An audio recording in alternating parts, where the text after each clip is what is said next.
Assalamualaikum warahmatullahi wabarakatuh. Nama saya Rizky Febrian Narbama dari kelas 9 Imam Muslim. Di tugas IPS ujian sekolah akhir kali ini saya akan membahas tahun 2020. Seperti yang kita tahu, 2020 memang tahun yang sulit untuk kita semua.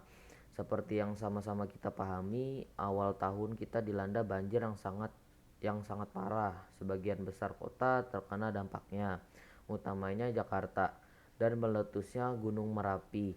Dan WHO menetapkan corona sebagai global pandemic karena memang virusnya menyebar dengan cepat.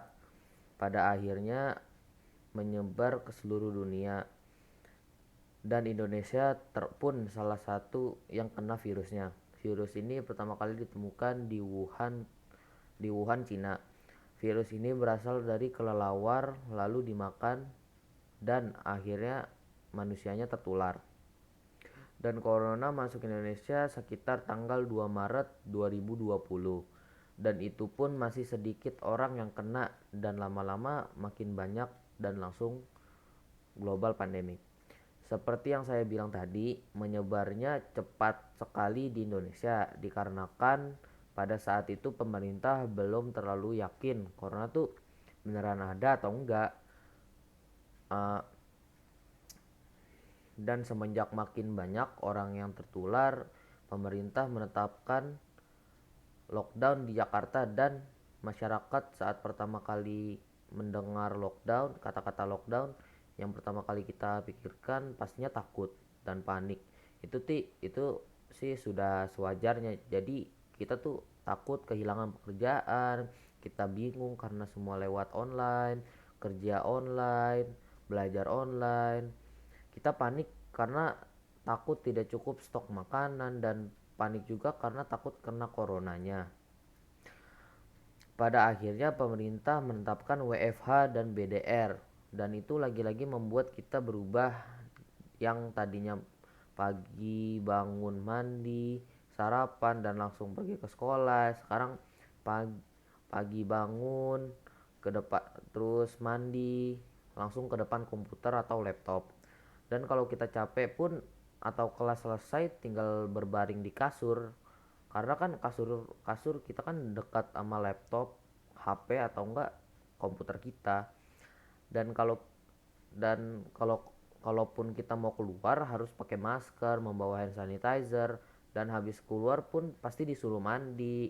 Dan itu pun keluar kalau bener perlu, kalau bener perlu doang, seperti membeli stok makanan dan lain-lain. Tahun ini tahun yang sangat sulit bagi kita semua, tapi saya mau kita bisa menerima untuk semua yang sudah terjadi. Walaupun pendidikan di Indonesia ikut terdampak adanya pandemi COVID-19 ini, namun di balik semua itu tentu terdapat pelajaran yang dapat kita ambil. Adanya kebijakan pemerintah untuk melakukan pembelajaran jarak jauh melalui online, maka dapat memberikan manfaat untuk meningkatkan kesadaran dalam menguasai teknologi saat ini dan mengatasi permasalahan proses pendidikan di Indonesia. Penerapan suatu kebijakan baru tentu ada sisi negatif dan positifnya. Sisi negatifnya yaitu penerapan pembelajaran online juga membuat pendidik berpikir kembali mengenai model dan metode pembelajaran yang akan diterapkan.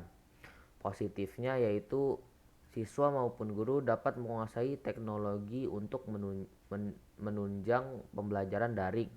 Di era disrupsi teknologi yang semakin canggih ini, guru maupun siswa dituntut agar memiliki kemampuan dalam bidang teknologi pembelajaran.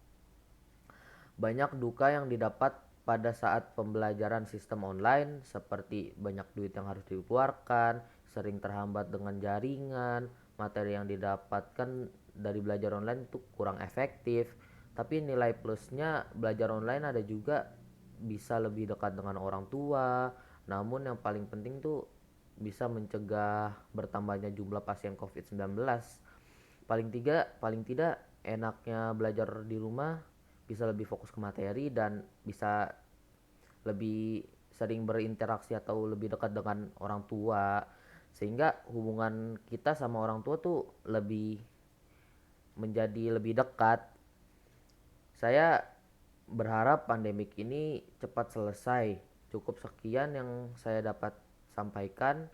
Semoga kita selalu dalam lindungan Allah Subhanahu wa taala di kala pandemi ini. Wassalamualaikum warahmatullahi wabarakatuh.